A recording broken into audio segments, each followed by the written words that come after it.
Magic words. All right, so we'll call the meeting of the Wolcott Community Forest Stewardship Committee to order on April 10th. We have all the members of the committee here, so let's do this. You know the weather's changed. Yeah, it's still light outside.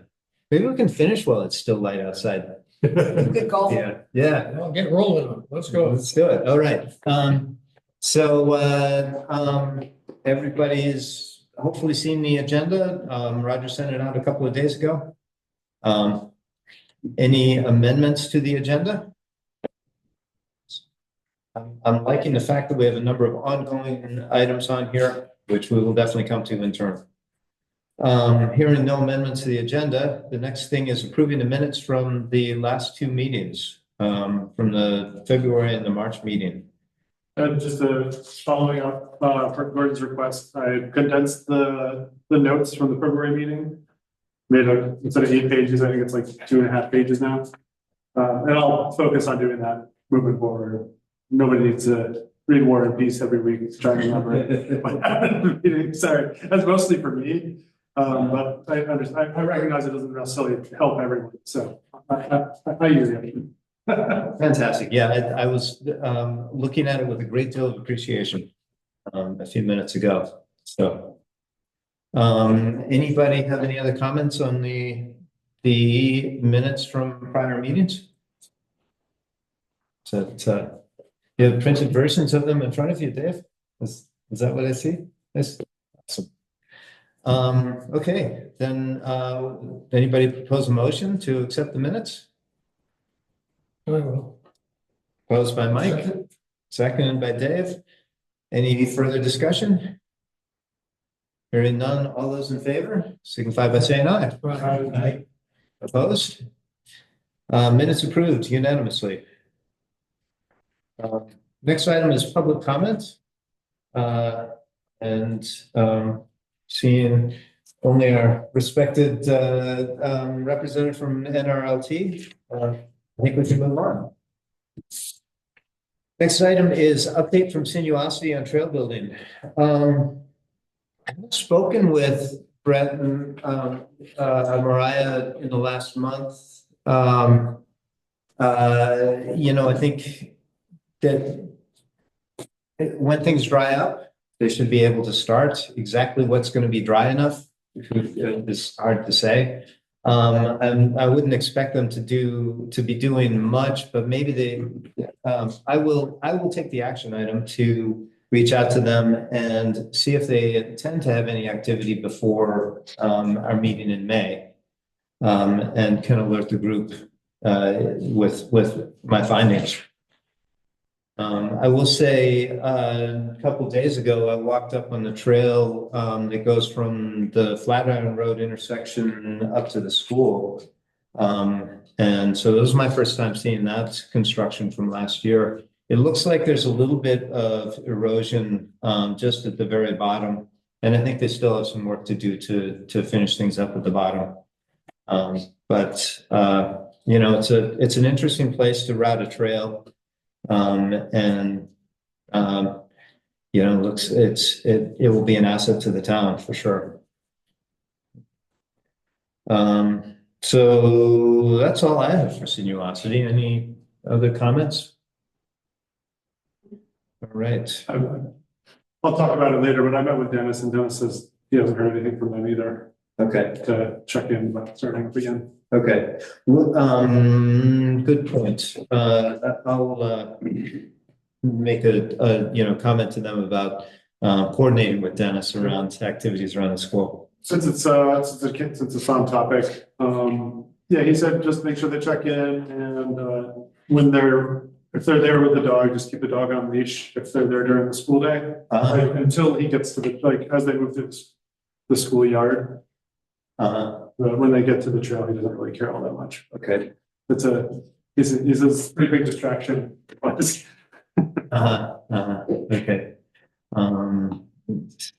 Get this. The principal. As a principal, yeah, Dennis Hill.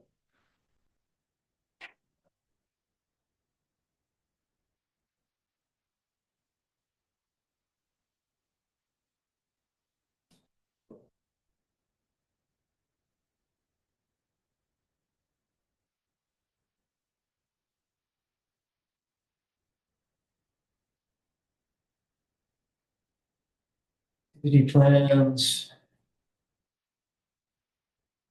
Please go coordinate with Dennis.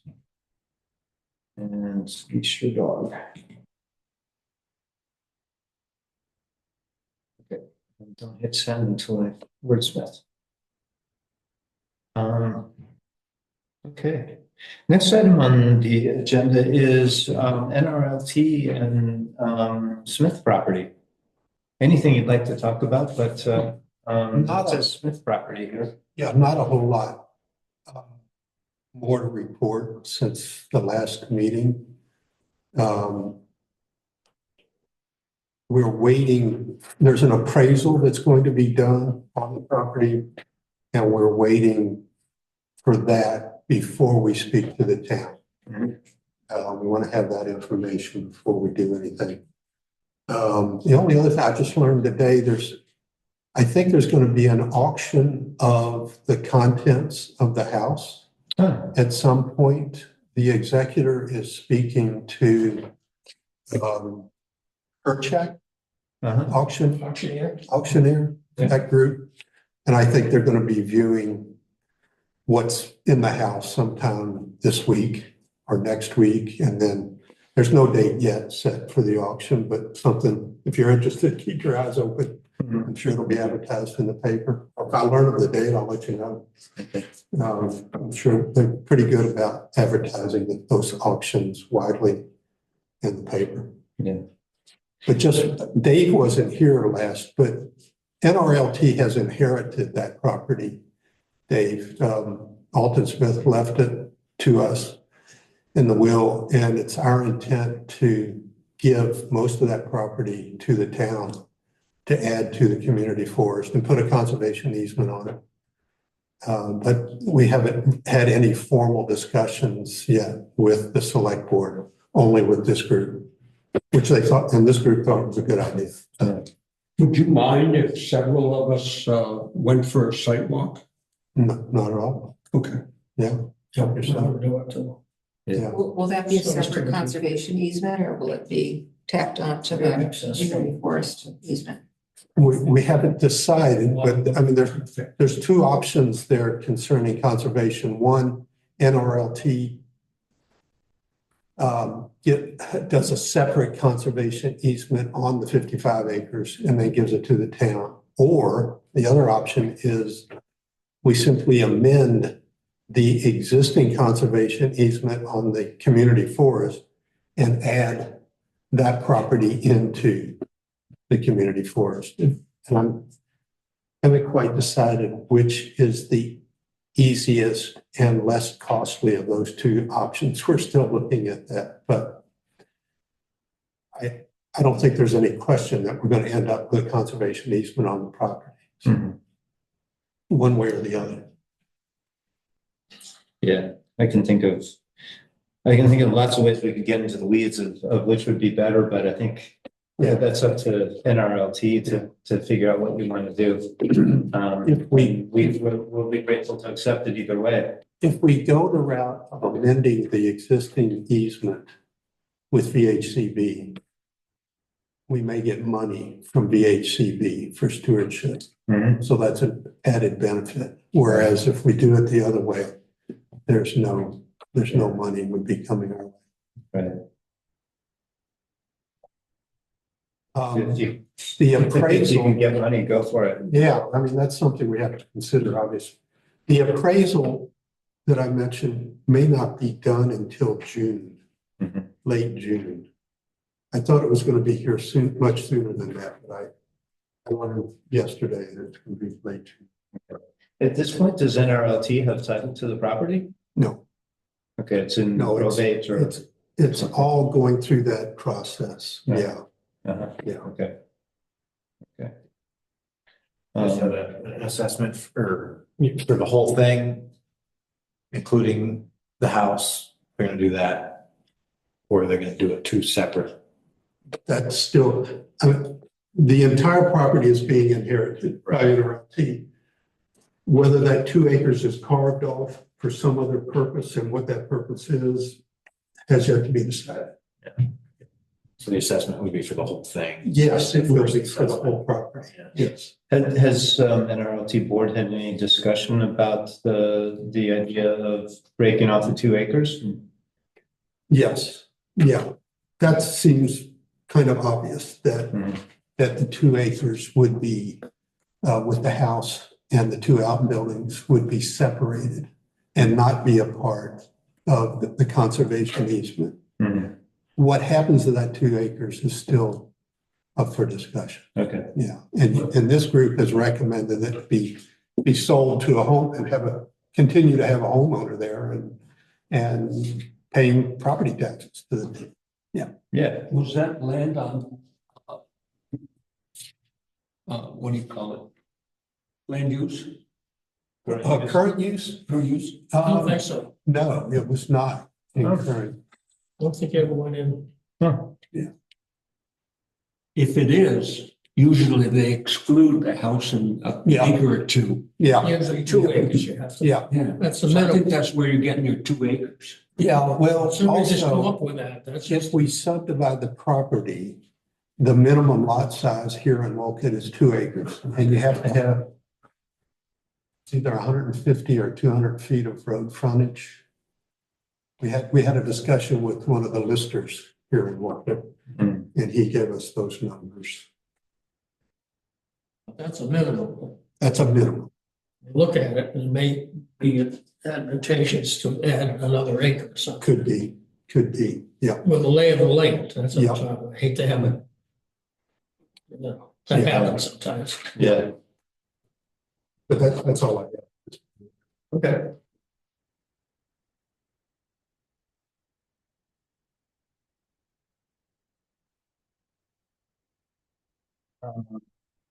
Okay, that's update from NRLT Smith property. Next item is Westover property, select board and planning commission plans. So I did attend the select board meeting, and takeaways, they were more, it's more like they had questions rather than, information to share. Yeah, information to share with us, but they were, I think, soliciting information to inform their opinions. And I know that Mike Parody, for instance, who's on the planning commission and also on the select board, expressed that there's interest in the planning commission to have a trail in essentially the floodplain area, the part to, let's call it the northeast of the rail trail. And possibly a boat launch area or, river access in that area. So enthusiasm around that idea. I expressed our interest in having trails, making this available for the recreation. Kurt Billings on the select board voiced an opinion that he thought it should remain undeveloped. Other people seem to be listening, but not necessarily agreeing with that opinion. It was hard to tell. So those were the main things that I took away from that meeting. Maxfield, do you know more? Are you aware of any other discussions within the planning commission around the Westover property, and anything that we might be interested to know about? No, we're doing a rewrite of the town plan right now, so that's really been our main focus, and nothing peripheral has come up. Okay. One thing that, in my mind, the fact that there's a no trespassing sign on the town property immediately across from the main access to the rail trail is interesting, and I'm glad I'm glad at this point to be not super inviting, like not wide open and say, come walk here. Because this time of year, it's wet and the pathways that are up through there are, there's some issues. The culverts, the culverts are not adequate for the water flow that comes down through there. I was up there, I think last weekend, and there was one culvert that was flowing, but it had significant signs of overflowing. And this is on the Westover property. And, while it's great access to the town forest, it really is the best access to getting up onto the height of land of the town forest.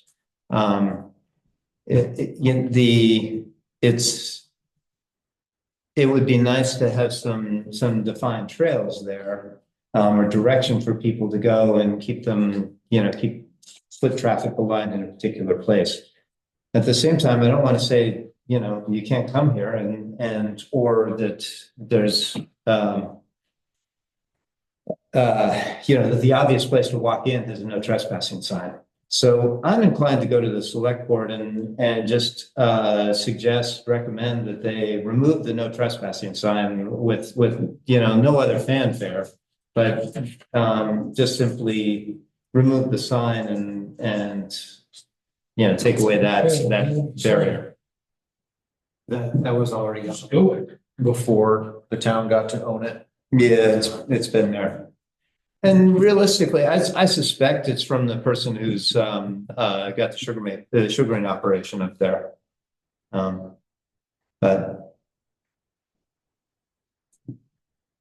So yeah, I mean, I'm generally speaking, I tend to be more inclined to ask for forgiveness instead of permission, but I think It is, it's Yeah, sort of interesting it's- territory. We ain't hurting anything, yes, keeping the vandals out. yeah. But there's that. So anyway, I guess that's all I have to say. I could speculate further, and I would love to see trails up there. Like I say, I was walking up there last weekend, and thinking again about the trails and the places where equipment has been through from the last logging operation. There's erosion.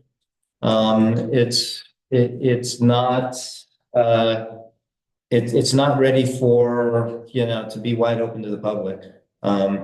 You can't easily walk on the existing logging roads. There's one place where, there's the whole crown of a tree is laying right across the road, and they're not really suitable for walking. Never maintained, Yeah, that's what's put in. yeah. So that's what I have with it.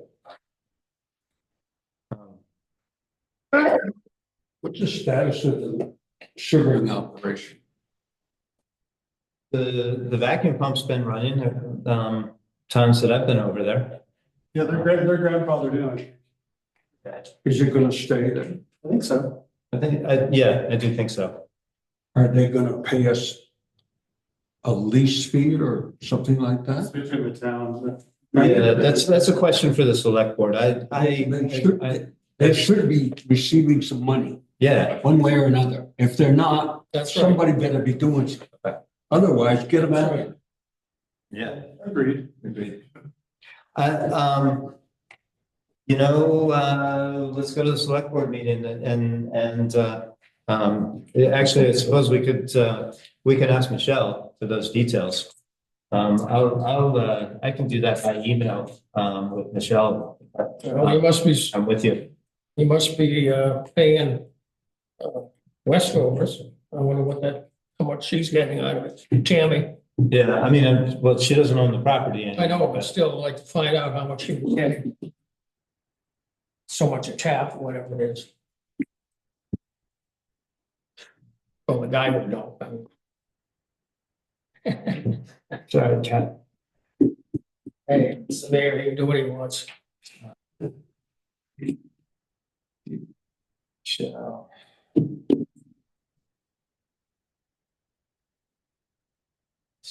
So it's gonna be okay for them to keep their little building and their tank and their pump and all that on Yeah. the property. Yeah. I understand that from Linda, that there was some question about that, whether it would, qualified with FEMA. It is an exception to the FEMA rules, but FEMA granted the exception. Perfect. So, Is there no- The other thing- Forestry. The other thing that's a problem is his main lines are about 4 or 5 feet off the ground where they cross the trail. yeah, I mean, ideally, they could put a sap ladder in and give us access through there. Mhm. You know, there's ways to do it. Either that or put quick disconnects and take it down.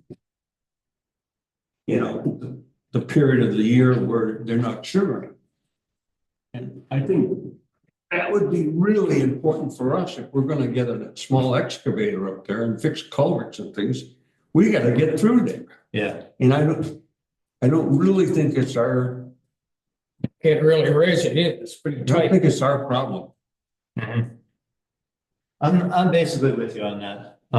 And I think, I think we can approach the conversation with the select board and whoever's doing the sugaring from the perspective of, asking questions about what we can do about it. And, if they turn out they don't want to collaborate, then we can take a harder stance, but, How many taps it is? So we know What's that? how many taps it is. Okay. That's whatever it is. Ish. What is, do you have you've walked around there a bunch, Dave. How many taps would you? Probably 2,000. 2,000? Okay. Your guess is better than mine, so I'll take it. I would, looking at it, yeah, I mean, each one of the feeder lines probably has 8 or 10 taps on it, right? So, We used to have, If it was all maples, like 25 acres would do about 1,600 taps. uh-huh. So they've got 41, but I don't know how much of it's being sugared. If they're doing 80%, maybe they got 2,500 taps up there, something like that. They're tapped into the town for the power supply or how they're paying, who's paying the power, the electric bill. Yes, it's been there for years now. It's been as long as far back as I can remember from this time of living in Vermont. I don't know if it was there when we moved back in 2008, but it's been there as long as I've noticed. I imagine they've got a meter. Yeah, and so it was what the town's now paying the electricity, I guess. I don't think so. Oh, no. I would think so. So who is? Whoever's doing the sugar Okay. operation, I would guess. Okay. I didn't know you could. Okay. Is it all on Question. town land or is it another property as well? So it's all in the Westover parcel. So they've just taken over that electric bill or that. Yeah, probably just bill it back to them. What about where it goes all the way down? Is that a different operation? Down the rail trail towards Hardwood?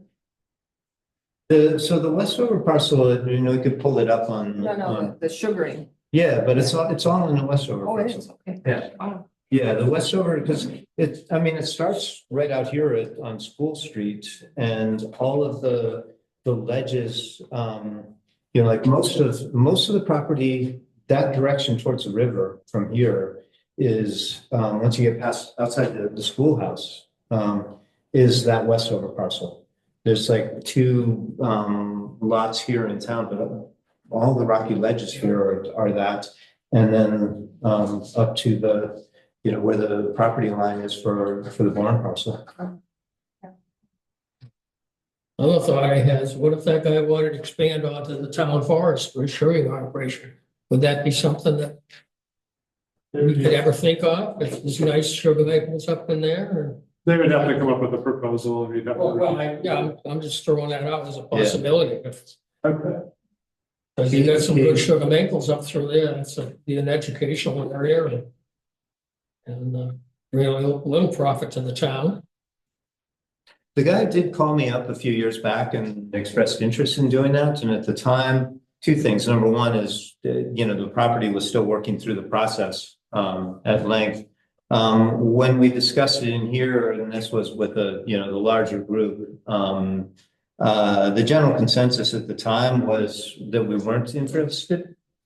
But I think it would be interesting to revisit. Yeah, Um, I just threw that out. Just- one thing I'm aware of is that immediately across the property line from where his lines are now is the part that actually got most heavily logged. Yeah. So you might have to go further afield. I'm talking where there's good maples, Yeah. There is a field between the rail trail and the river that's on that property. I wondered if we should think about brush hogging that also. Yeah. I don't know if That's that's a- anything. Yeah, you can get right to it. I've been in there with the truck. Oh, yeah. Oh, yeah. It's a topic for the select board at this point, but if you want to go to select board meeting, I'd be interested to be there for the discussion. So, Because if there ever was going to be a boat launch, that would be the location. yeah. Because you could have a really good road right to it. Right from Westover's house, go right in the driveway and drive right out. You were talking about a boat access or fishing access? I suppose both, but Parity on the select board was talking about a boating access. Yeah. Um, There could be a fishing access too. yeah. Talk to Fish and Game, maybe they will take it over and there goes your maintenance all taken care of. Hmm. Another thought. Yeah. I'm full of it today. If Anything the state else? takes it over for boat launch, then you're not allowed to swim at that area. Or to park there or to do anything else other than launch a boat, according to their regulations. Whatever. Yeah. I think other details, let's close out this topic for now because the Westover property, these things are the Westover property. It's the select board to deal with and Yeah. we can take it up in that context. So the next item on our agenda is discussing maintenance activities on the property. Proposed plans are completed. Dave, I know you had a proposal of things that you wanted to do and we talked about them, I think last time or the time before, and it seems, so let's see. Where I remember the status of the conversation was that, Jack, you had looked at the list as Dave had sent the letter to you but there's nothing in there that NRLT would object to, but that the process should be, we talk about them here and this is the place that authorizes them.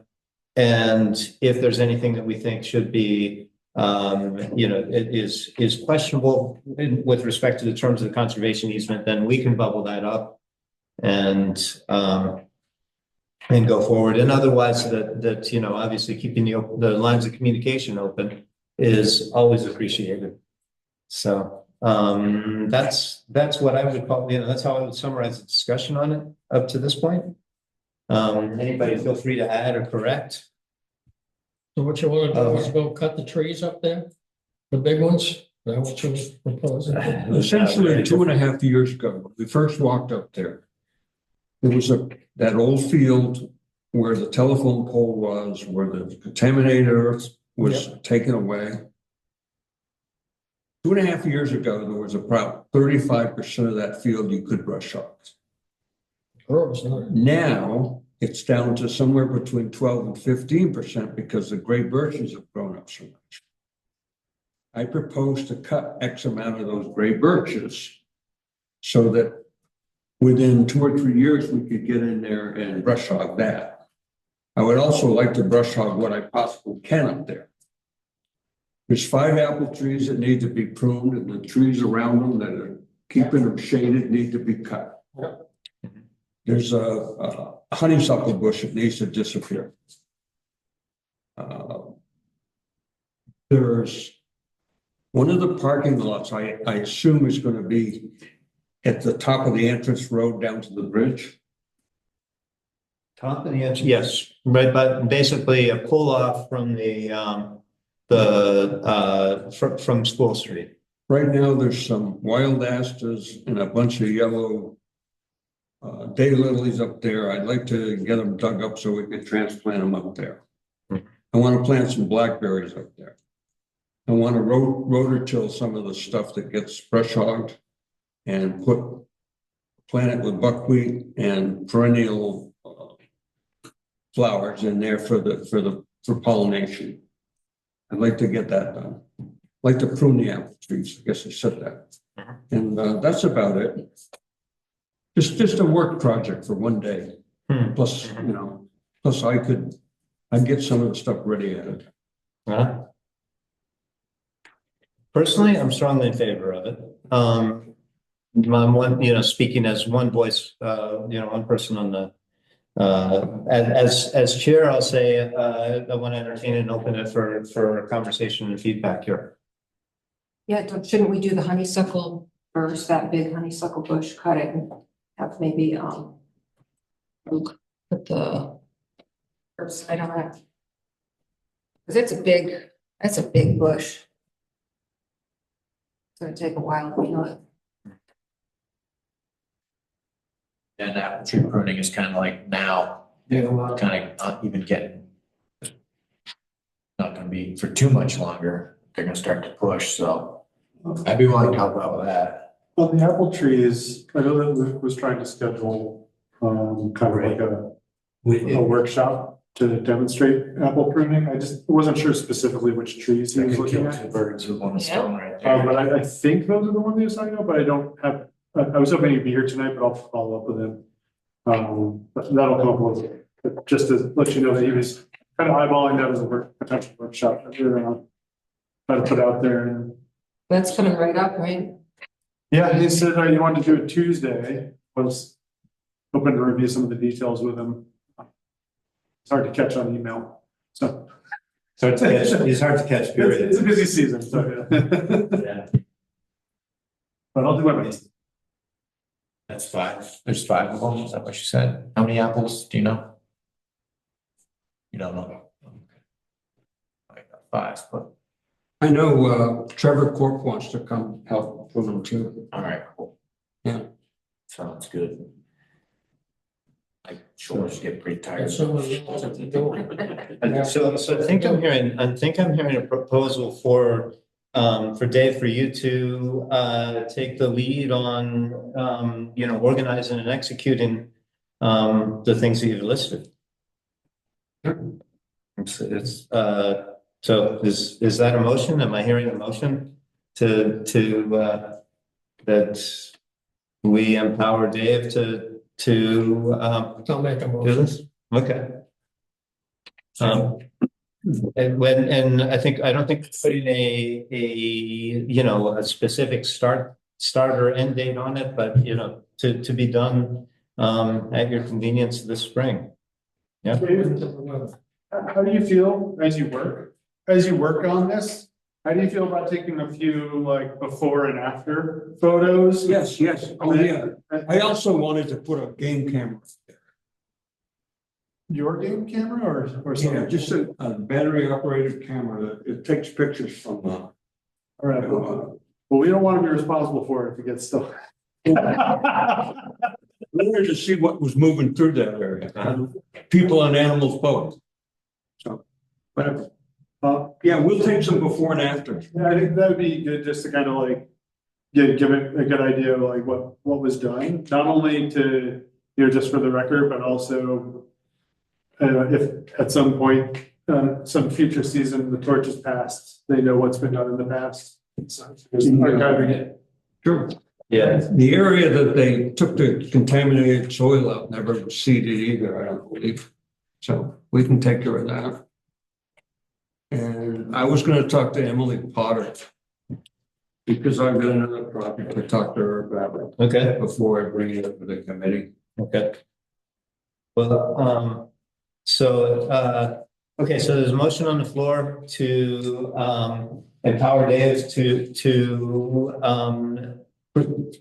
basically spearhead, manage, the slate of work that you've proposed. Who seconded it? I'm sorry. Mike did. I did. Or did you propose? Yeah, I never Okay, got a you second. proposed. I'm sorry. Okay. Gabe seconded.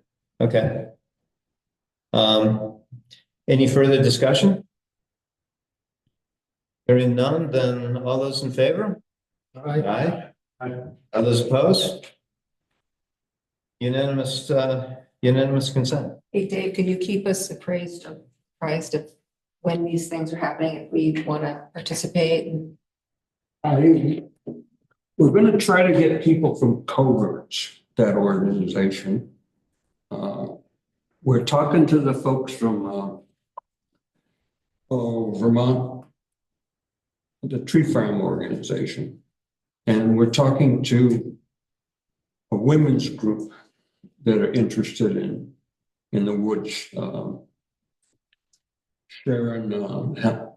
Sheila Halpin belongs to that organization, and she's gonna help me see if there's anybody from that group that wants to. women, Wolcott? Yeah. And this would just, it would just be helping, it'd be volunteering to help work on it. Okay. Yeah. And I think the main work day is gonna be a Saturday prior to Mother's Day. Okay. And I'm gonna talk to Roger later in a couple of weeks, and we'll see if we can put some information on the website. And whatever, we'll see if we can publicize it just a little bit. Yeah. Yeah, fantastic. What about Emily? Were you thinking about Emily Potter on this day as well, or not? If we could just get a group of people on that one day, it would be really nice. I mean, there's gonna be other stuff going on before and after. I think one good work day would do a lot. Is there an optimal head count that you think, like, how many people do you think would be ideal for the job? Oh, there could be 20. About 20? Okay, looking for 20. And let me just throw in NRLT's requirements. So we have your letter, Dave. But what I need is a letter from this committee Okay. that says, you know, this is your request. If you go down the list of things, I don't think, it would be nice to put them all in the letter.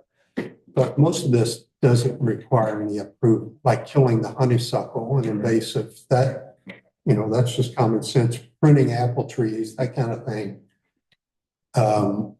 The only one that I think would need approval of the HCB and NRLT is cutting the trees and making it more of a clearing up there.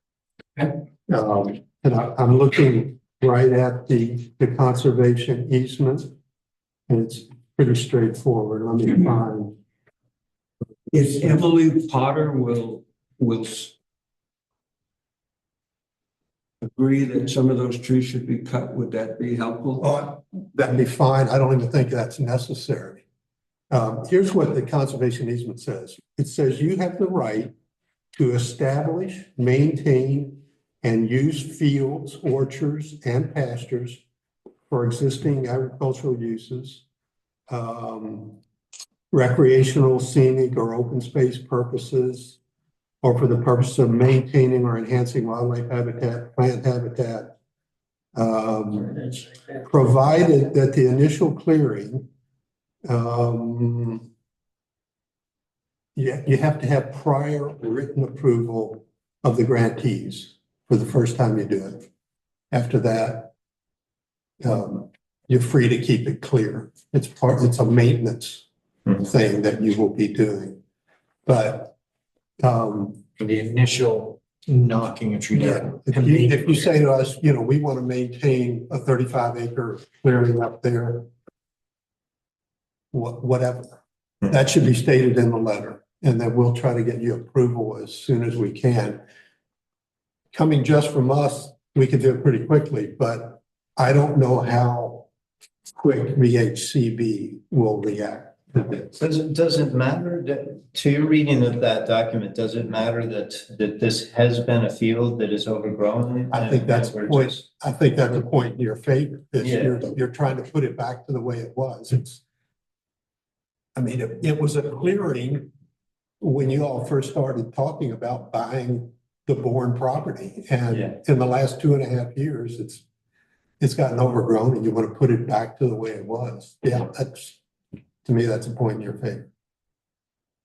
I can't see this being debated much. It's just a paper process that we have to go through Okay. to get it done. And if we cut some trees before they actually get all the way through the approval process, then. I'm not gonna say anything.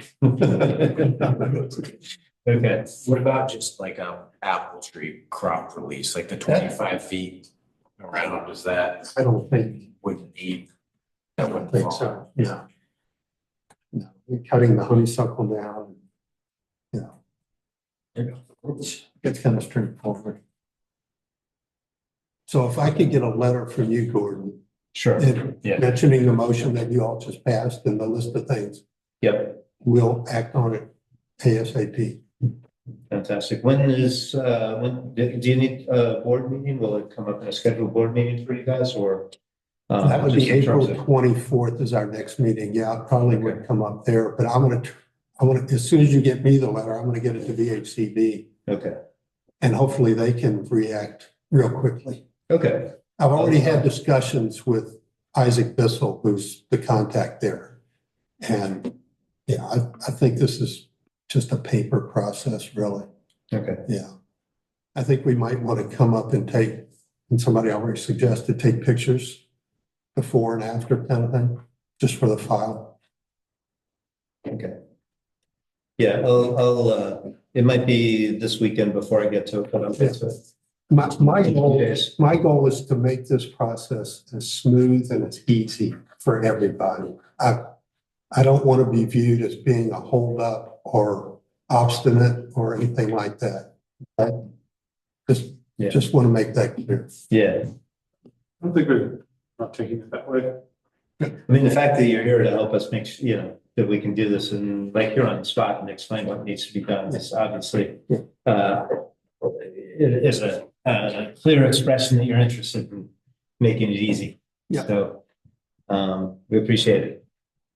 So that's under maintenance, proposed plans completed. We've moved from proposed to planned on some of this. Is there anything else to talk about with respect to maintenance? I heard Kate say the signs, Signs? Yep. that was something that carried over, is finished at this point, so. Thanks, Kate. Yeah. With the caveat that maybe we have to move one of the signs to be closer to the future parking lot, but minor detail. Okay, if there's nothing else under maintenance, then forest management is our next topic. So last time, Mike proposed or provided information about some of the benefits of forest management and possibilities. We noted that Luke had made a similar discussion with some slightly different focus and details, but so referring back to those discussions, and again, another thing we've talked about in the past is the desire to do something with the pine plantation, which is degrading from most perspectives. To that end, other than knowing that we've talked about it, I don't have anything more to add myself. I haven't been able to take any actions. Yeah, I didn't put it there to necessarily, kind of recap every detail, but just like if there's any motion that's occurred since last meeting to just kind of document that and discussion if necessary. Yeah. What's Emily's recommendation? We're still waiting for her to join us. Yeah. She's busy. We all are busy, but If you were gonna have a landing area, where would that be? On the Bedell property?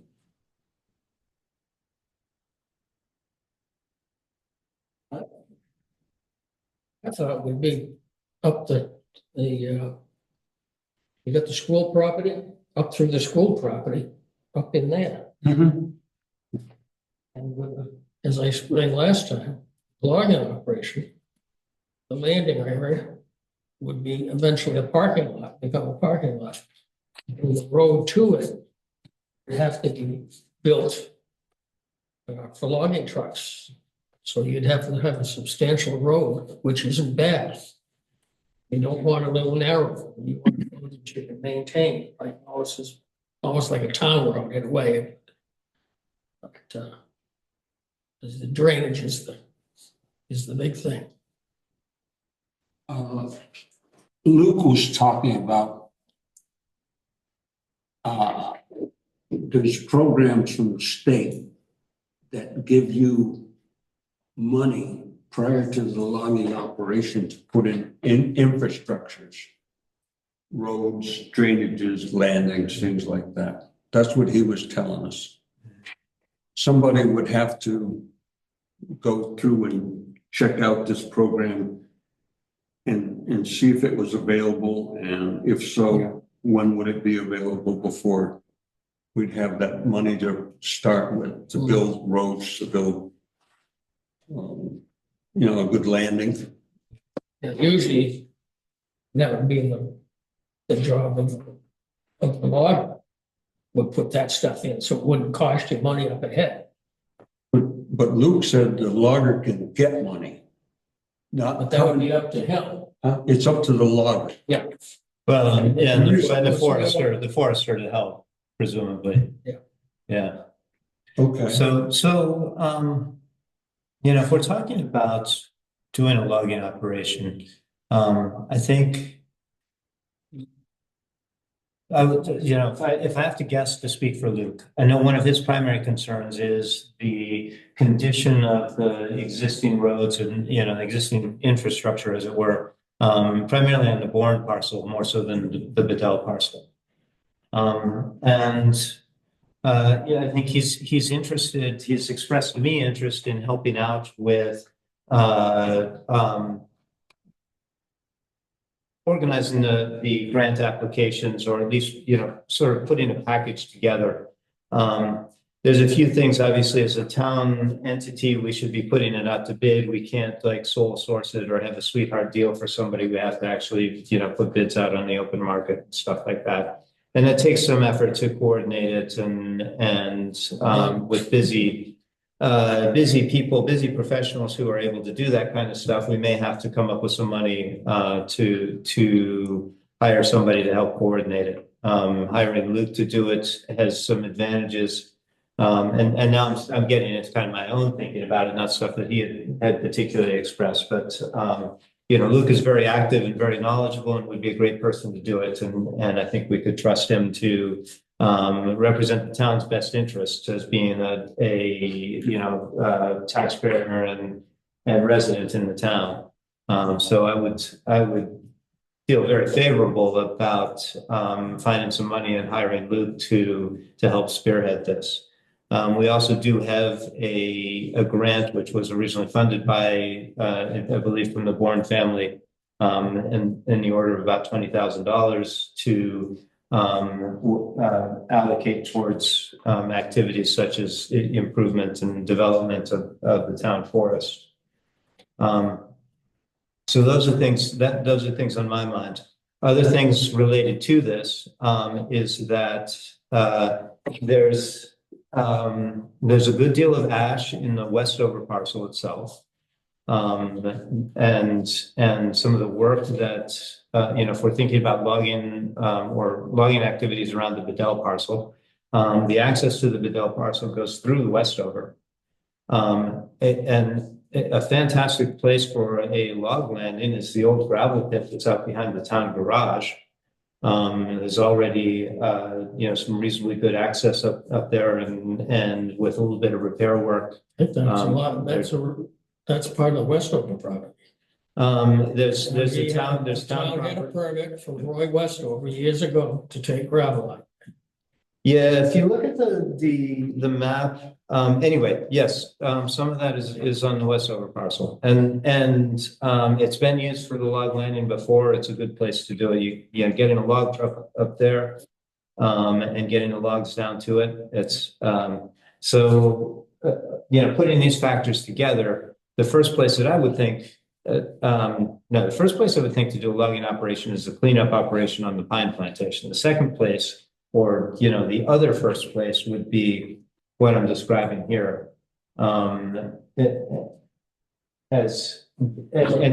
the primary advantage I see to it is it's the opportunity to do the desirable repair work on the existing logging roads. So that's my thinking about it. So, Mike, if you're mostly talking about the chunk of Bedell land above the school. Yeah. Okay. We walked through there and looked. Yes. Yeah. Looked what we could do from there and that softwood. Number one, I know north of where we live, there was a big tract of land, 6,000 or 7,000 acres. Wagner Woodlands owned it. They sold it to the Nature Conservancy. They did a lot of logging, but they were very careful to go around the Catamount Trail and the Bass Trail. You couldn't see these logging operations. They pretty much kept them out of view. I used to And deal but with it that. was a vast area. Now, you're talking about up here on the hill, and we've got trails going through, and there's a trail that goes up along the east property line right up to the top that's been proposed, walking bike trail. And there's all kinds of trails around that chunk of spruce that grows real thick in there. And other than a few pines that are really valuable, if you go cutting spruce, I don't know if you're gonna find that much money in there. It doesn't look like it to me. I don't see the potential for all that much money. And I think it may be hard on the trails and the views of the walkers. I think you could go in there and hunt and peck and take little areas, but I don't think you could go in there and have a big operation. That's my view. I don't know. That's my view. I'm sure you can go in there, but it's going to take a lot of planning and where you can go and where you can make enough money to go in there and start work. Yeah. It's going to take a lot of planning before you could jump into it. Yeah. Gotta go and see what's I there. think number one, you need to see where these trails are and what they look like when they're finished. And from our past surveys, we know that they don't want big logging operations, but I'm all in favor of little logging operations. If I think you can go up there and do 10 acres here and 10 acres there, real easy. But to connect those 10-acre lots, it may be hard. That's my opinion.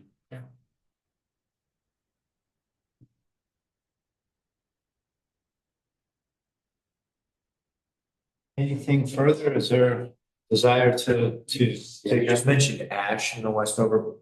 Huh? Was that sort of preventive cutting, knowing the ash borer is coming? It would basically just be an ash operation solely, or was this Luke's idea? This is partly my own information. I mentioned the ash because of the emerald ash borer, the encroachment. I know that my aunt and uncle up on top of East Hill did a pretty significant harvest this last winter, primarily focused on ash. The market, from my understanding, the market for ash has been really good. I know also a lot of it, the rumor I've heard is a lot of it is getting packaged, put in big boxes and sent to China. And so that's who knows what goes on with that. And how long the market may stay good, but that's things that I'm hearing. But You know, and other things that we might be interested in discussing. I'm aware of a group that is encouraging some citizen science projects on inventorying ash trees and especially looking for ash trees, well, inventorying them and watching them in the observation that there's some small percentage of trees that seem to be resistant. Maybe they just don't taste good to the emerald ash borer or something. But in the places where, you know, there's been a lot of activity, there do seem to be some ash that remain. So there's discussion around citizen science projects and that's an interesting idea, but I don't know how to find the people who really want to take that on. You know, I don't feel like I have the energy and attention to take it on or to go drum up support for it. If somebody were to come forward with it, I think it'd be fantastic. So that would be, you know, an argument towards conserving ash trees, not doing anything with it. On the flip side, there's the fact that if the emerald ash borer does come in, one of the things that happens is the trees die, and then you end up with these big dead snags that are kind of brittle and become too dangerous to cut, right? So you touch them with a chainsaw and you don't know when a branch is going to fall off and turn into this, you know, massive dart that's coming down to the ground. Or if the branch is just going to fall off in a windstorm, you know, and if there's going to be people out there, they become, you know, safety hazards. You know, how much of a safety hazard, I suppose reasonable people might differ to some degree on this, but Act of nature. you know, if we're wanting to have trails up there and I'm aware of some massive ash trees in places that I would like that are well situated for trails. And so, you know, it might be commercially viable and we get the benefit of getting our roads fixed up. But at the same time. You really find a pure stand of white ash.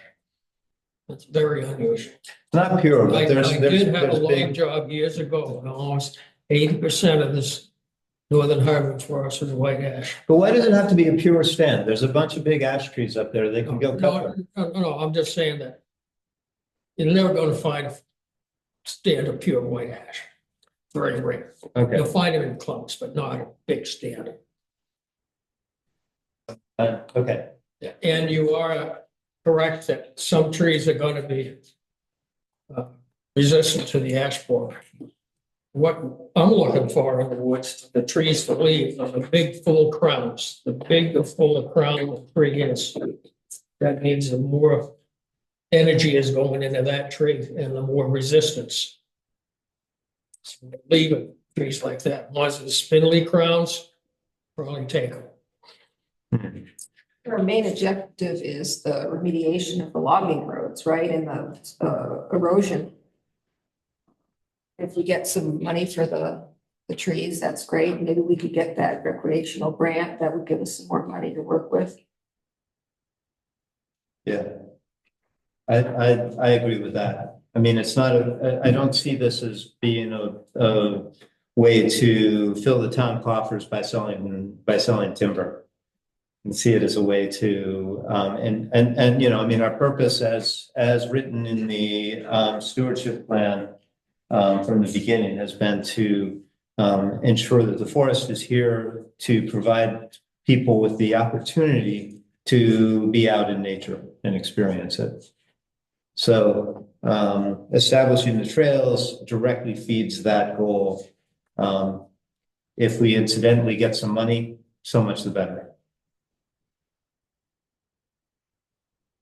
I know Luke did mention that recreation grant. I think he has more information about that. Maybe we could, he would have all the information to fill in the grant, I'm sure. Mhm. Or if he doesn't, he could, I'm sure he would be the person that would people to find out all of that stuff. Mhm. If he'd be willing, if it's gonna be the contractor that's gonna be doing the job, maybe he'd be willing to, fill out that grant application. Past plans, how much inventory is from cruising, terrible. How much of that? Emily did the stocking analysis, and all of that's in the plan that she put together. The stocking levels that Luke gave us a brief discussion about stocking levels, and pointed out that in many cases our stocking level is pretty high. Yeah. So Did she take plots? She go? she out? did, yes, she did. The plans, you can, it's in our online folder. Yeah. And I can help you get a paper copy of it if you need it. Gordon, just along those lines, the question, I don't recall the forest management plan calling for any logging at this point. In most of the areas, there's a statement about leave it alone for the next 10 years. So any activity that you all go forward with, whether it's doing something to the pine plantation or the ash, you'll need to have Emily do an amendment Sure. to the FMP. Yeah. Keep everything lined up. Yep. That understood and agreed. Okay. Yeah. It seems to me like the east end of the Bourne property has been the least accessible to loggers. East And now with the possibility of a route through Alton Smith's lane. South end, you would mean. South, okay, Yeah. to get to that chunk. It would be fun to just check out that end of the Bourne's property and see if there is anything that would really benefit by being removed. And Yeah. I think it's a wonderful way to get in there. If you could put just a logging road in there. And check out that end of the Bourne's property, see what's there. Maybe there's all kinds of ash in there. And some of these situations where we know within 5 or 10 years the ash are going to die anyway. I mean, it would be a good reason to put an amendment into the forest management plan. So I think we've got to know more before we jump into it. I think we've got to go look. Yeah. You talk about just going in and cutting ash. We don't have a really good logging road to get in there. We don't have access to that Bourne property. That's really, really nice. Well, with the Smith piece, that's gonna, Perhaps, we don't know. We haven't You seen said it yet, that but I today, agree. I would agree it would be an excellent way to get in. Yeah. And it's also the headwaters of the Whitcomb Brook. It's probably worth, like from earlier in the discussion, organizing a walk through the Smith property while we're waiting. still planning to You kind walk of out get- there and take a look at it. You can kill two birds with one stone and at least give an idea of if it's worth pursuing or not in the interim. Yeah. Say it's pretty much a wetland. As far as I can, They could fly out a little bit before we do too much. So again on Sunday or something, I don't know. Yeah, I mean, I think the dry ground access to the Bourne property is across your friend's, I forget your friend's name. Yeah, Trevor Court. Trevor Corp, okay. Yeah, so Trevor, Yeah, yeah, and the parcel to the north of his. That ground seems high and dry, relatively speaking, and the one access to the east side of the Bourne parcel. It's there. Otherwise, you're going up Whitcomb Brook from the Bedell parcel, or going up really steep hills from the Bedell parcel. there's another access from the old Bailey Bridge on Pond Road. That snowmobile trail goes right up through that and goes up on the Bourne property. And they've logged that up in there Which, 2 or 3 years ago, which is the Bailey Bridge? Yeah. the Pond Road. Elmore Pond. The Yeah, bridge right at the bottom of the pond road. Yeah, Oh, yeah. They Okay, log so that area basically right up Just the, above the river, right, Mike? yeah, right Yeah. along the river. Yeah. And then it goes up Yeah. in it and eventually hits the Bourne property. and right up the Bass Trail essentially. Yeah, the Bass Trail, Snowmobile Trail. Yeah, right. They belong to what, Wallace, somebody named Wallace? The property is, Carol Bork owns the property. Carol who? Bork, B-O-R-Q-U-E. Oh, it's just different name from what was on the. It was Tallman, it Round- was Tallman, then they have that piece on the corner as you're coming down the Pond Road. Okay, That place is just sold, so that's a separate piece. okay. But the other one, and I know, But did, I was talking with the Graves brothers just last week, and they're trying to get an access in there to their property. Because where the old Graves. covered bridge used to come across, the flood took it out. You way back, this is way back. And I was wondering if there's still a right of way from the town to get to that. And they talked to the Bork, Carol Bork, and she's not very happy and doesn't want to give any access. But if they do have a logging operation up there, the town will designate a right of way for that logging operation or agricultural fields, just for that purpose. And then once that is done, the temporary right of way is gone. But it's not an access for a house or a camp. It's an access only for logging.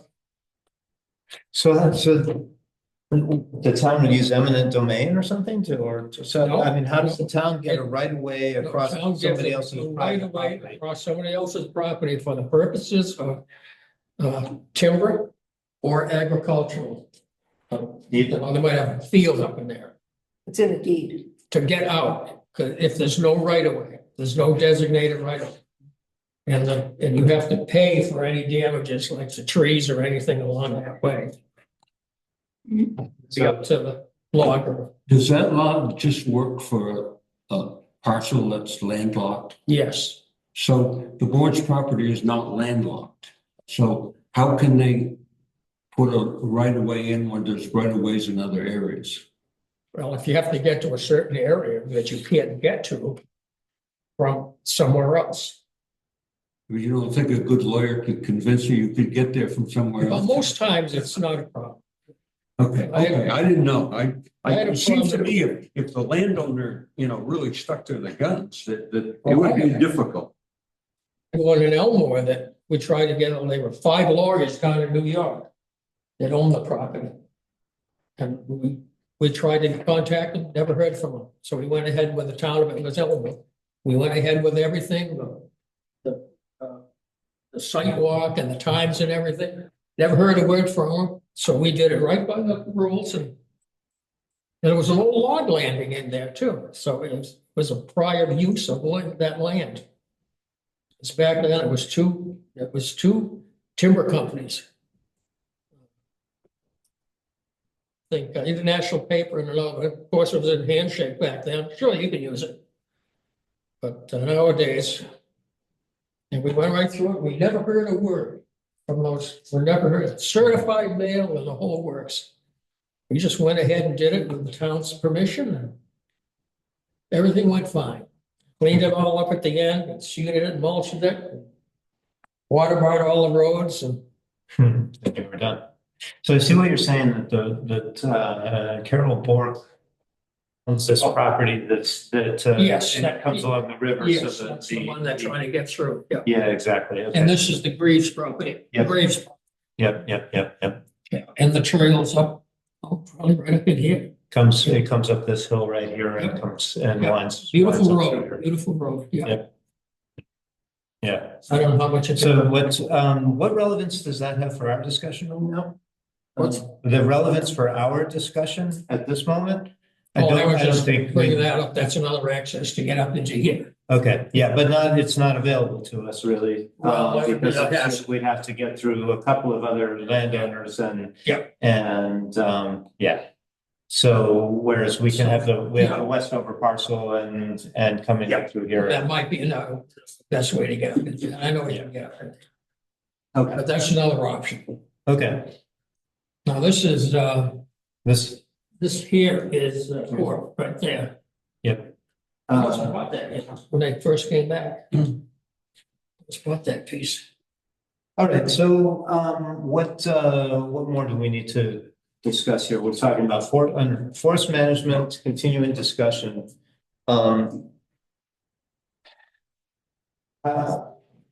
We've talked about logging on the Bedell parcel. It doesn't seem like it's anything we want to do. We have talked about the fact that obviously anything needs a discussion with our county forester and amendments to the forest management plan. We've talked about that it's desirable to do some forest management activity that helps benefit us in terms of trail maintenance, road maintenance and cleanup. Seems to me that the next step forward would be to agree if we want to do that. Investigating forest management activities because they can help us with our trail maintenance. And then if so, how to proceed. So first of all, are we generally aligned consensus that we want to look into this further? I see Dave nodding his head. I see. That's Roger. In general, forest management kind of goes with the forest. It's just part of what owning the forest means. But I do think moving beyond the general into the specific is, I think that's where we're at right now. Yes, exactly where we're at. We need to take this, the whole forest in its entirety, and like I said, we need to. There's probably some inventory that needs to be done. There's some siting in terms of where do we want to put roads and landing sites and stuff. I think you just have to go another layer down before you really. Let's go the other layer down right now, Yeah. right?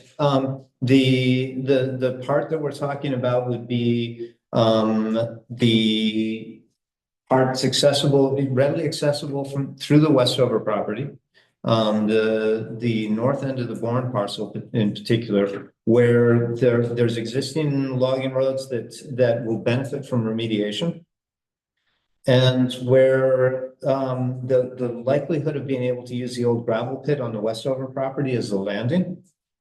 That this would be the most desirable place. Yeah. And so I'm suggesting that we consider, and I'm asking, what's the group's impression? Is it favorable or disfavorable to this idea that we should consider looking into forest management activities there in that area, that we may need to hire some professional expertise, and I would suggest that we approach Luke and see if he would be available and make a proposal that we could engage him and his expertise using some of the funds that we have.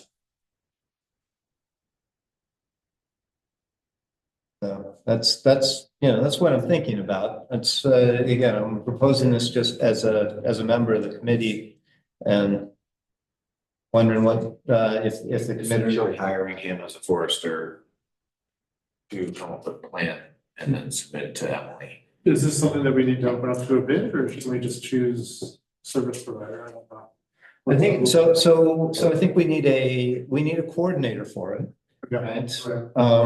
To be able to just spearhead it and help pull the whole thing together. Got it. So we can decide that directly. Got it. Okay. Yeah. Then in terms of who would actually do the work, what work needs to be done. I think I think we need to decide if this is something we want to do and get somebody who can come in and take it on as a project and come back to us and either say, you know what, when you actually get into it, you're crazy.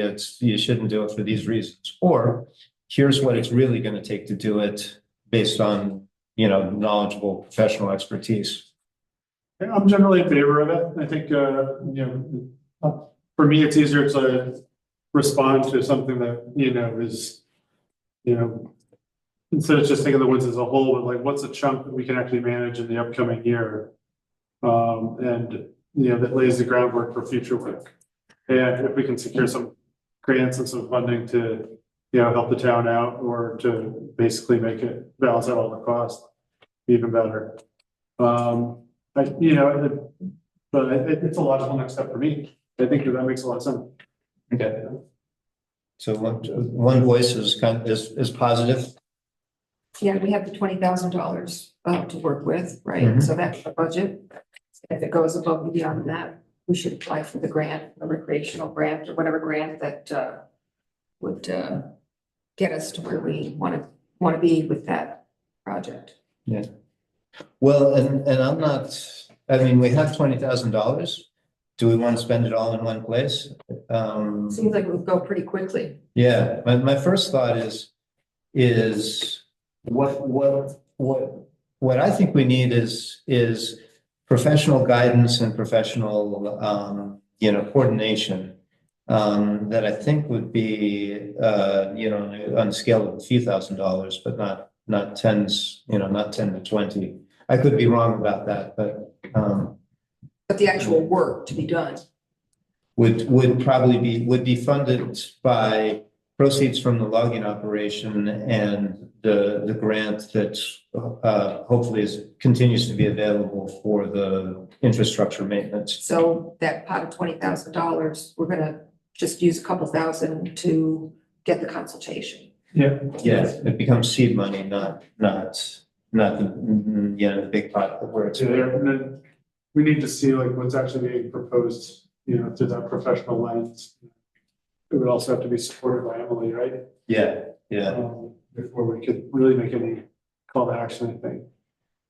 I mean, I'll use Luke as the example because for reasons I mentioned, it's a resident and taxpayer in the town and very interested in it and very capable. But I think my sense is it would take several hours of Luke's time to pull all the pieces together and be able to really tell us what we're looking at.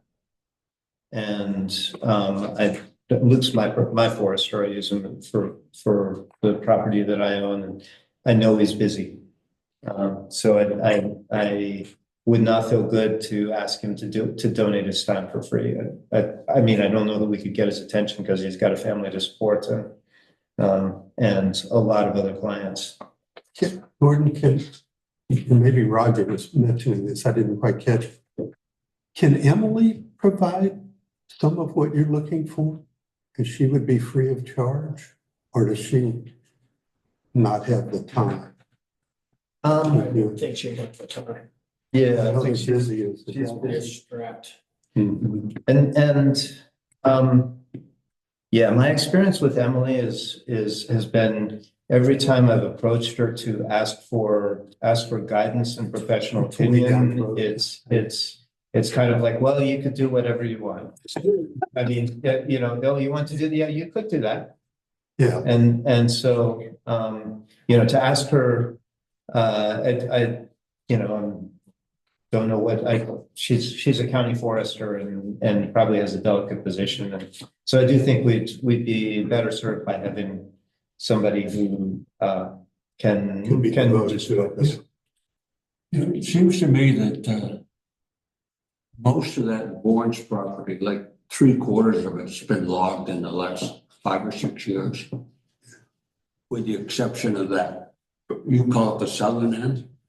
Yeah, like way further out on East Elmore Road. And where we were looking at those vernal pools, right? Yep. There wasn't a lot of really super good timber, but there was an awful lot of old wood that could be taken out. Open up some of that areas, make it better animal habitat, just get rid of some of the firewood trees or pulp trees or something like that. I mean, you could even do areas, Mhm. to me, that's the most potential as So- far as so doing right- forestry work and keeping it away from view from most of the people. Right now, Way in the back. right now, what we're talking about though is something that will work with the remediation on the logging roads here on the north end. Okay. So not disagreeing with what you're saying, So that, but Right. wanting to not spin out in all directions either. so it has to be used in this logging, that area that's gonna be remediated or that we want to be remediated has to be used in the logging operation in order to. Seems logical. I can't give you a definitive answer, but it seems, That was the general impression that I got. You can't fix that road and then go log somewhere else and then not really use that road. It's kind of got to be part of the, Correct. yeah. the operation.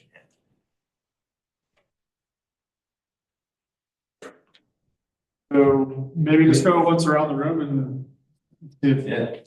Thumbs up, thumbs down. Thumbs up, down, or I'm open to slicing off a little bit for Luke to do the work efficiently and just, you know, get a first proposal out to us that we can look at. So I think that's a good use of the funds.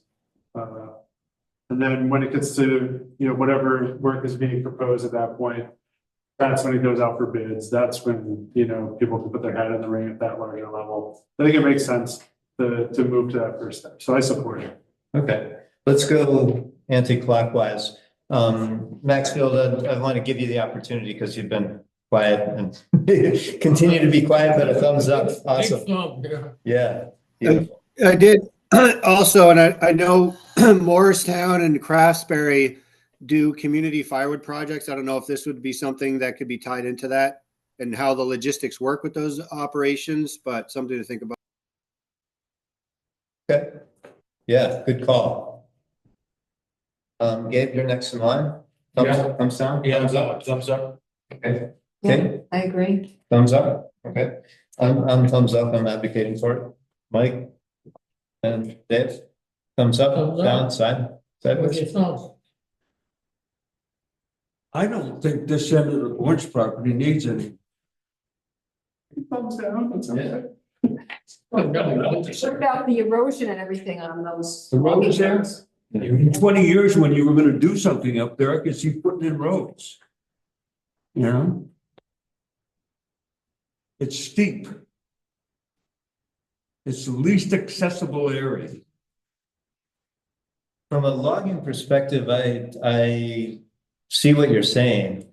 I'm looking at it from a recreational perspective and a desire to get the roads remediated, so that people can walk on them and it's not a mess. It's not an example of failure to apply AMPs. You know, I'm all for that. I've seen the loggers on the Nature Conservancy. They went in and they put their roads in.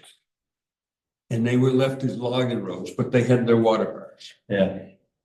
But they were good enough so that when Vass needed a trail through there, they sent a guy from Eden in there with his excavator and went right through in a week, like 2 miles. And he had the most beautiful road trails you could imagine for the snow machine in 2 weeks. Yeah. And it was incredible. So, yes, you can't, I don't think you can get a poor logger to make the roads beautiful for you, so you can walk in. Now, they can put in their water bars, but you're still gonna have ruts. They're not gonna fix anything up, but they're gonna have it in a good enough location that you can put a guy in there that knows what he's doing with an excavator and make it really nice with a little bit of work. Yeah. Well, what we've got now is roads where that the water's running down the middle of what was the road. And so, you know, Yep. I don't, Yep. This we time should of get it year, cleaned up. if you go for a hike, Yeah. take a shovel. Yeah. It's Most of amazing the- what you can do with a divert water. Yeah. Most of the long Especially trail right is all now, shut yeah. down this time of year. Right now, that's right, everything's shut Yeah. down. It's a story of my driveway. Where your most water is gonna be is right now. With the exception of the summers when you get the floods, but usually right now is a time to do your. And it's amazing what you can do with the shovel.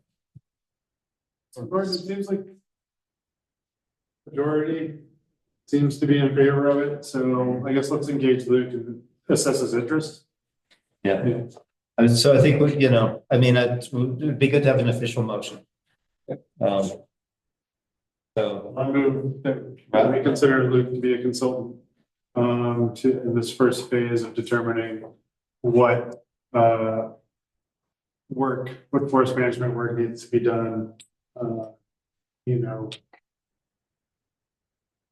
putting the discussion that we've had at this point. The exact section eludes my brain, but feel free to fill in that blank for me.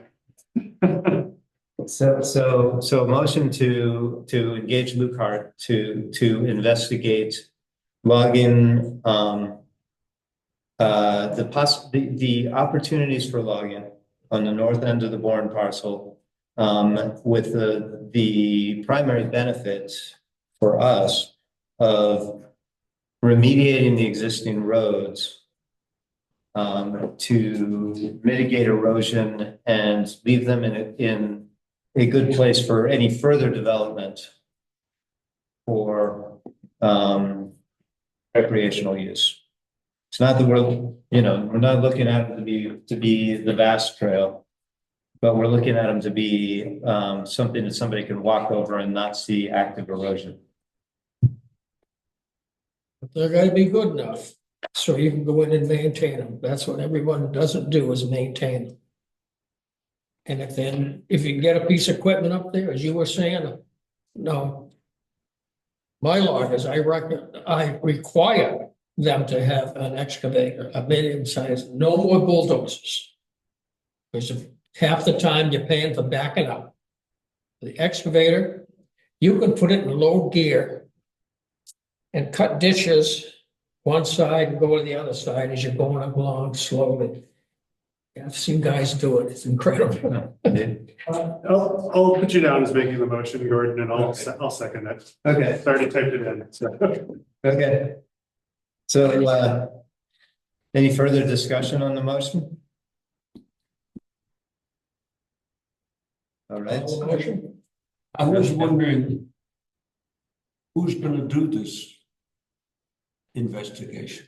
Luke Hart to do the, Okay. yeah. So the motion would authorize us to spend some money from the $20,000. We probably, well, and actually we should get a proposal from him before we spend any money, but to approach Luke about it, Yeah. right? You know, acknowledging that we need to pay him for his time and expertise to dig into this and Literally. you know, come back to us with findings, and then we decide what to do from there. And Ultimately, I think to spend that much money, we still need to go through the select board, right? Or are we already pretty? $20,000 is you know, it's for the forest committee. Just double checking, that's all. you know, I think we're pretty lucky because we have Mike Green and Luke Hart, Yeah, you know, available to give us a little guidance. And if we get right down to where we think we've got something, I think we should hire one or both of them to set up something for us, you know, do the preliminary work, do a lot of the work. Not the preliminary, but the final work. You mean the logging itself? supervising the logging or? Yeah, I kind of like the idea of having a consultant forester setting the guidelines and the scope of work for the logger. For the logger. Yeah, that's what we're talking about. You know, on the Nature Conservancy up there, the forester was out there, he marked out where the roads were going. Yeah. He marked out where the cuts were going. You know, he did a lot of work. But he got his share of the money because of all the work he did Yeah, But what we're proposing right now is just just do preliminary. a preliminary Yeah. consultation plan. Yeah. essentially. Yeah. yeah, For the work to be done. And then we go, and then we decide. Then we get it approved formally. And then we get a chance to look at what he finds, we can, use our own expertise to further develop it if we wish, you can bring Emily in as a next step.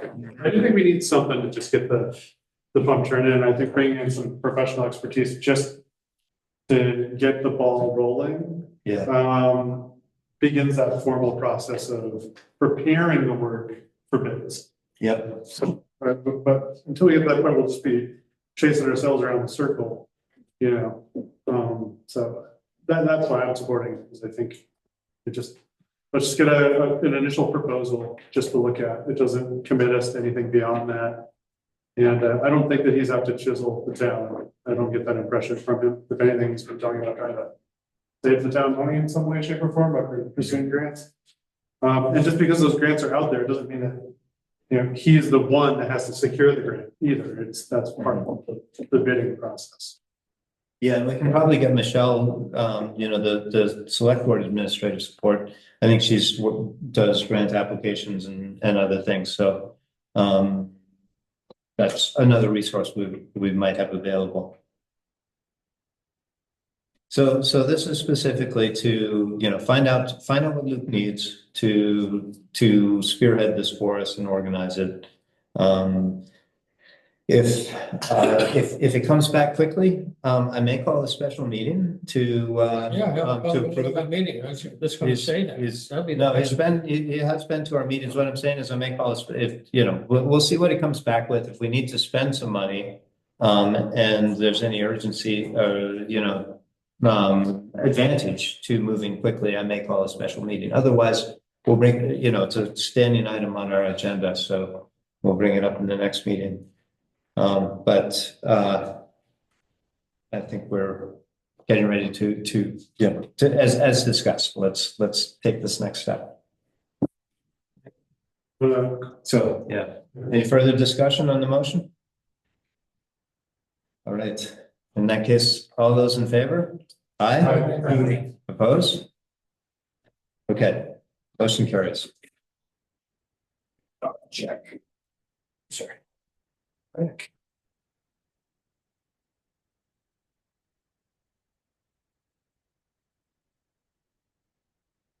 All right, folks, I have to keep refreshing the password here.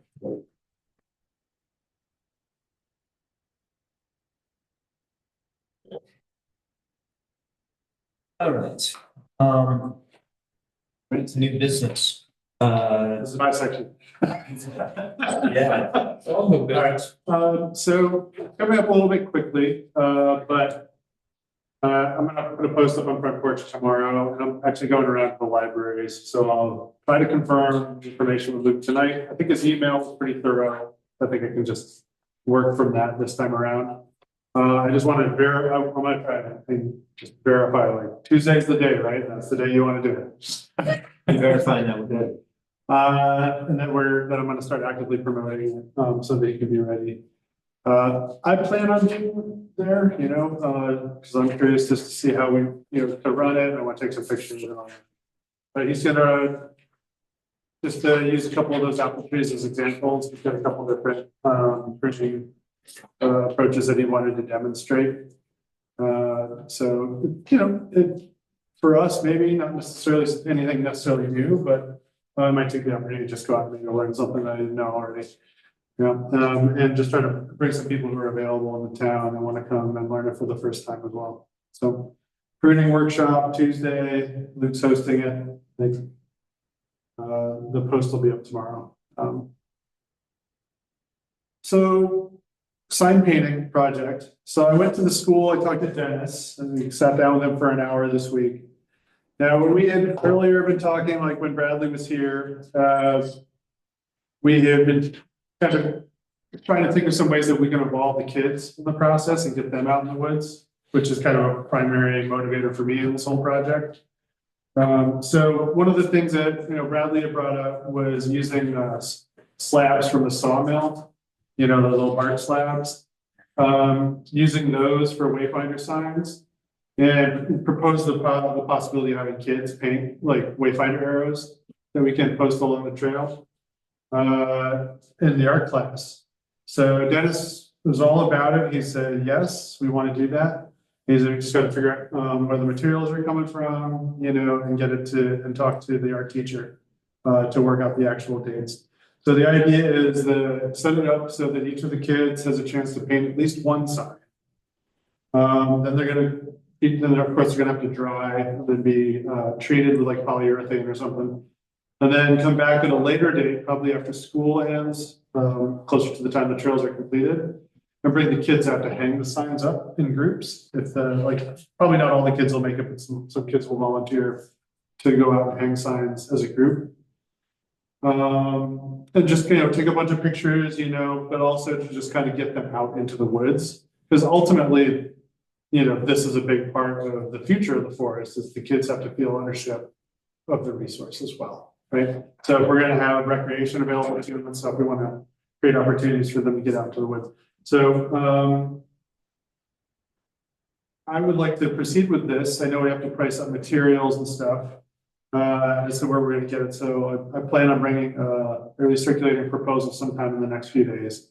And Maxfield, if there's a time where I could maybe bend your ear for maybe like half an hour on this idea, just because you've had some experience, you might have some idea of like the best place to get some of the materials or the best materials for these kinds of signs. Yeah, another option is in the past, I've gotten access to the GMTCC forestry program is just up the hill from Hazen. And when we built the kiosks, we borrowed their sawmill to saw some black locust for the posts. So it might be possible if we could just get some cedar logs or whatever species we want to do these signs, if they would just let us use the sawmill for a couple hours, and that would render that part of it free. That's awesome. I'll try to get a tally of like how many signs I actually need to help figure out that part of the process. But I just wanted to voice that there was support for it. Dennis had said that he's in favor of anything. He said yes to pretty much anything that involves kids in the woods. So if you want to use the school for that purpose, he's like, I'm looking for more opportunities to connect the school, do more outdoor education activities in the woods. So keep your eyes peeled for that. I'll be working on that in the next couple of days. The next thing on there are guided bike rides for kids. I talked to Ollie Burris, who does the Craftsberry Bike Club through the summer. So he takes the kids out once a week in the evening, and they go on the outdoor trails around there. But that program usually winds down at the beginning of August. So I had asked him as kind of like, we're expecting the trails to be complete by then, because that's when the WARAC grant extension runs out. It's like August 1st or so. So the trails should be pretty much finished by that point. So what I wanted to do is since Ollie's kind of like a good contact person and he's got the network to reach out to the kids who are currently interested in the bike program, to use him as kind of like a sounding board to bring kids out for 2 weekends in August and do guided bike rides, basically just chaperoned bike rides, or we can take them around the trails and just keep an eye on the kids and then bring them back to their parents at the end of it, just like a normal bike club that they do at Craftsberry. Just to give them some experiences. And we wanted to do 2 because there's travel in the summer, some kids might miss an opportunity to do it again. And then use these kids when we do the grand opening ceremony to pick a couple of kids from the crowd to share some experience, as just to kind of help build the hype when we do the ribbon cutting. So that's something that I've been working on as well. Once again, Dennis said, yes, go ahead, use the school parking lot. That's fine. You can start from there. Ollie said he's all on board. He just wants to know the dates. So we'll once we get those on the calendar, we'll circulate that information as well. And then the last, the opening ceremony, a couple of meetings ago, I'd been tasked with kind of like following up with the select board and some various parties. And I think that right now, there's kind of like a sentiment of not doing it the same day as the town barbecue. is on a Friday, but there's also a lot of like logistics that are just for that event. So having a standalone event, I think, is something that is appealing for a lot of different reasons. Number one is just, it's a clear focus for the event, to celebrate the trail, and there's not a lot of like overlap with other things that are happening that day, beer, hot dogs, things like that. Allows the speakers to have kind of like a captive audience. The press can get good pictures of everybody as they cut through and enter the woods. Some kids on bikes, hopefully, going right in. But we're thinking September 13th would be a logical date for that. So if there's no voice to the contrary, I'll reach out to TPL, reach out to Kate Hayden, and say that that's the date that we want to work with. It doesn't overlap anything that's happening that I'm aware of. And it's after school starts, so all the families will be back in town. And I think we'll pitch it for the 13th, and then we'll try to do a rain date for either the 20th or the 27th. So if everyone's cool with that, then I'll kind of proceed down that path. Right? And I think in terms of the fanfare and stuff like that, once I talk to Kate and Hayden and kind of get a feel for, they have a lot of ideas. They've done events like this before, so I don't want to start from scratch if I don't have to, if time's limited. And they have a better idea of what they want. But once again, Dennis said we could use the school property if we want for that event. So which would be ideal because of why parking. He said anything that connects the school to the Forest Project, he's in favor of it. And he likes the idea that it could be there might be some media there as well, and kind of get the connection between the school and the town forest as well. That's fantastic. So and he said he's open to having, if there's a reasonable plan for like a concession stand or a food truck or something in a porta potty. He's like, that's fine as long as we know who's coming, when they're coming, and when they're leaving, and it's clean when they leave, that kind of stuff. So all the normal considerations. I guess we don't necessarily have to do that in this meeting because we've done it before. We've kind of detailed a whole bunch of things that we're looking for in the opening ceremony. I think I want to talk to Kate and Hayden first. And then if there are blanks that we still need to fill in, or if there's a list of people that we think should be included that aren't on the list that they've already compiled, that would be a good time to add that in. And then subsequently reach out to those individuals and make sure they save the date on their calendars. So just an update on that, on those things. So we're willing to talk about any of these things to your interest. I just want to let you know there's some things moving a little bit further in the future, except for Luke's workshop, which is on Tuesday, I think 1 o'clock. But yeah, get some kids involved in it. And that's the best thing that we can hope for in terms of these kinds of discovery. So that's it. Fantastic. With respect to the grand opening stuff, thank you very much for taking that on. Sure.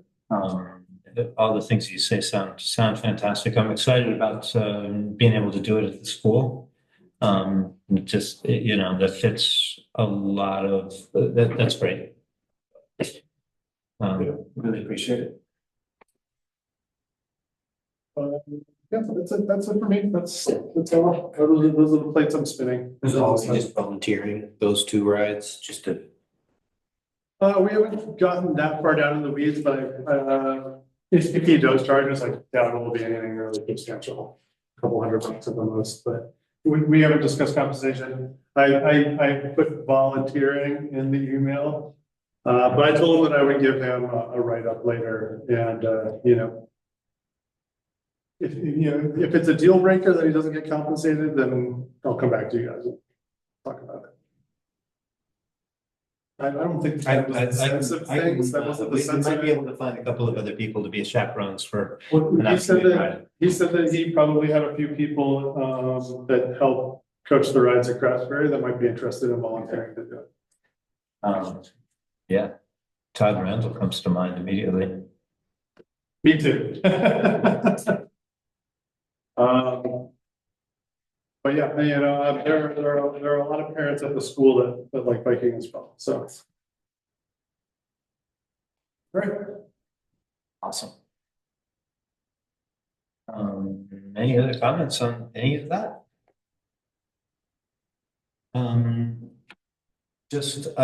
So Gabe, you were checking on your dog and Roger was talking about the fact that Luke, I don't think Luke's email went to the whole group. I think it was probably just you and I. It was just a group of us, yeah. Oh, But I'm bringing this up because I know you're a professional apple pruner, and the topic is Luke wants to do a demonstration of apple pruning on Tuesday on Tuesday on top course. So Yeah, no, that's good to know. If the weather's decent, I'll probably have to be pruning myself. Okay. So, but yeah, I'm glad he's doing that. Do you know which trees he's gonna work on or is? you I'll know? see if he didn't. Cause there's a couple of them. I don't think in his email he detailed specific plants, but I'm just curious, cause there's some out in the field that we also talked about. The other trees that Dave was talking about. yeah. I'll read what he referred to in his most recent email. Let's see, so he said, okay, sorry, all right, planning to do the printing workshop, town forest on the 15th at 9 a.m. Sorry, I took 1, didn't I? 9 a.m. On Tuesday. Yeah, it says we can meet at the bridge. He says it would be a good, blah, blah, blah. It's gonna meet at the bridge, Roger? Yeah, he says meet at the bridge. So you're gonna prune apple trees up around the fields? I think so, but he said, but just a couple of them, and I don't think he was doing the whole Okay. line, I think he was just, Sure. he says he wanted to offer the basics of releasing overtop apple trees and printing them so they produce soft mass for wildlife and fruit for human consumption. So we'll go over tools, when to prune, why to prune, and how to prune. And can target 2 scenarios. One could be an open grown tree and the other a suppressed overtop tree within the forest edge. So that which will fill up a good portion of that. And it sounds like he has in mind the western Bedell parcel as opposed to the eastern Bedell parcel, which is what you've been talking about. Okay. So, Yeah, that's what I was hoping to catch him tonight, just to kind of lock it down. So I just want to make sure we're steering people in the right place. But I'll try and catch him tonight. And let him know I want to put the FPF post up tomorrow and post the information in the libraries as per his request. And my goal going forward, thanks for coming back to that too, is I wanted to create kind of like a little bit more of a mechanism for planning events that has a little bit more lead time, because I've been kind of chasing people a little bit too close to the date, and that really bothers me. And I think it agitates the hosts of the event as well, and I just don't like that. I don't like rubbing wings like that. So if you look in the folder, I have a very simple Google form pre-drafted in there. So whenever we propose an event, I'm just gonna send the Google form out to the event host in their email. It's super basic stuff, like who's hosting the event, date, time, contact info, a brief summary of what you're gonna be doing. I think the idea is so that Bradley and I can, or anyone else who's doing any kind of promotion for the events, has identical language, and we know what assets are being made, and that it jives with the event host. For instance, is like I'm like, okay, which apple tree, or like think like which field, which side of the front, where are we steering people? Things like that, like just needs a little bit fleshing out very early in the process.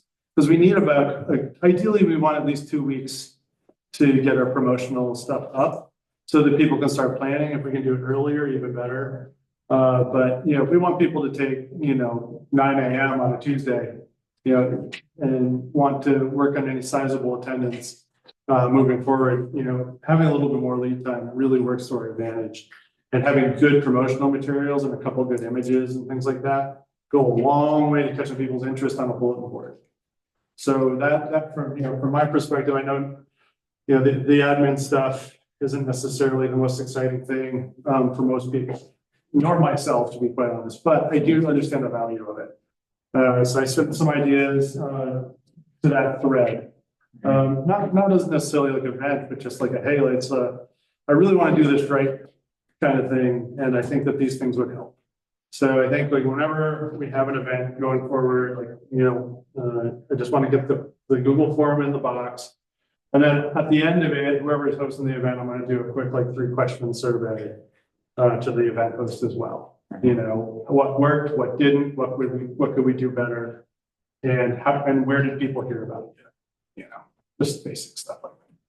So if you want to look at the folder and look at it, if you think there are other questions that would be helpful to put in there. I'm trying not to overwhelm people, by asking too much on the front end. It's really just, what can I put on a poster? What can we put on the website? What can we put?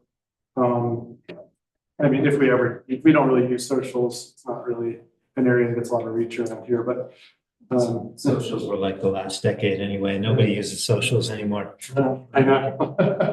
To put them down. Yeah, well, as we bring, Gen Zers and Gen Alpha kids into the woods, they're gonna be using socials. So, it's having that infrastructure in place is something we definitely need to, at least Yeah. eventually lay the pieces. Yep. All right.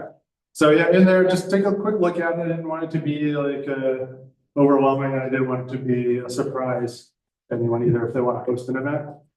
But also like anybody with good ideas for events, don't be shy. If you're like, hey, this guy would be great. I just saw them give a talk. Even if you think they might cost a fee, just pass it over. We'll reach out. We'll see if we can find the right date. And start populating the calendar a little bit. Most of the dates I'm looking to book at this point are probably after the trails are open, or at least after the construction is complete. By and large, unless it's like specifically, let's get some people together and do something. But I don't get to make all the calls. If it's an interesting event, it's the right time of year. If it's the opportune moment to go check out the vernal pools, for instance, or something similar, or particular flora or fauna, like this is the best time to go out and try to see it. I don't really know all that stuff. So if you guys have good ideas for that, feel free to send it my way and I'll do what I can to try and set some things up. Thank you for bringing attention to it and kind of taking it on. I mean, I know we've talked about different events and there was a lot more excitement. I feel like earlier in the process, and we got good attendance for some events and they Petered off a little. Yeah, I think it's a function of it doesn't have the novelty that it did is one of the main factors. But anyway, And it might take some contrived novelty to hook in some interested parties as well. Yeah. Creative ideas, Once the trails are there, it's gonna be a lot easier. yeah. And that was another kind of like other reason to reach out to Ollie. I'm like, if we need some dedicated biking network of people to come and push us to the finish line in July. He might be a good resource because I know he has a network that's already listening to his emails throughout the summer. So Yeah. That's fantastic. Yeah. Right, what else do we have on the agenda? I think we got to the bottom. big A word. Yeah. Sorry, Gordon, the sun went down. Sorry, the sun went down. Yeah, right. I think it's probably, I'll take responsibility for it because, if I bogged this down, we stayed bogged down in the forest management discussion for a while. But, any other burning issues? Anybody making a motion to adjourn? Burning issue? I think we should set a date, like, a week from Saturday, 10 o'clock in the morning at Alton Smith's to take a walk through the property. Anybody interested? I could do that. When? A week from Saturday? That would be the 19th. So the day before Easter. But Out of town. I mean, so what I understand is anybody, we can go walk anytime. The land's not posted in our LTs has spoken that we're welcome. And so for a group walk, if you want to walk, a week from Saturday, I'm in favor.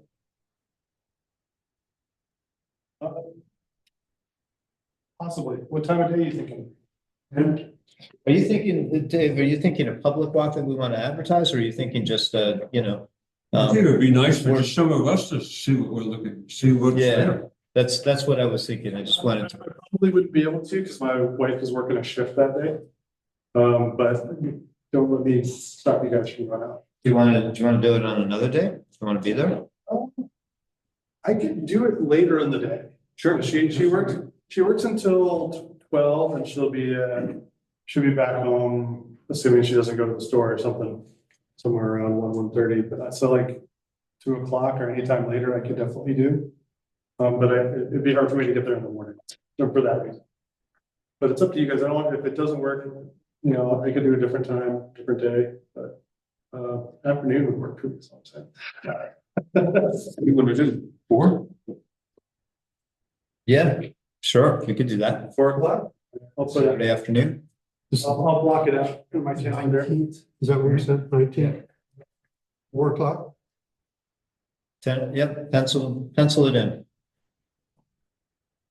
I don't think you should do any like group walks until, we're talking a year or two away for all. Yeah. Closing. So this is informational, us Yeah, going. let's just go look, see what's there. Go look and see what's there, right? We'll let the executor know that we're coming. Just he might want to join us, Yeah. you know, because technically it's still his. It's not ours yet. Okay. But yeah, he may want to join us. Thanks, Jack. Does he have pretty good familiarity with the property? Yeah, we've walked it with him before, yeah. Bring your boots. It's a lot of sort of wet areas Sure. and streams to be crossed. And Bring it from a beaver ponds. Yeah. Yeah. Sure. Just pull onto the road. Yeah. Park beside the road. If you know where the intersection, you know where Elmore Pond Road turns and becomes Kerchane Farm Road. The first house on the left after that intersection is Tony's house. Oh, right, you could just park there, right? Yeah, and I think we could just park there. Yeah. In the driveway. There's quite a bit of room there, I think. Is there like a number on the? It's can't. Yeah, you can't- Okay. Yeah, you It's the can't. first house after that intersection on the left. First house. Well, I'll probably give a call a couple days before, just to touch base, Dave, to make sure the time still works, and we'll probably have heard back from Jack by then, and, you know.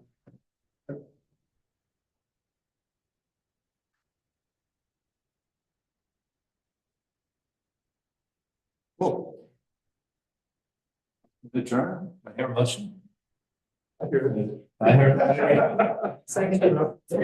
Meeting adjourned. All right. Thanks, everybody. Thank you. It's right up there. It's okay. Just walk up.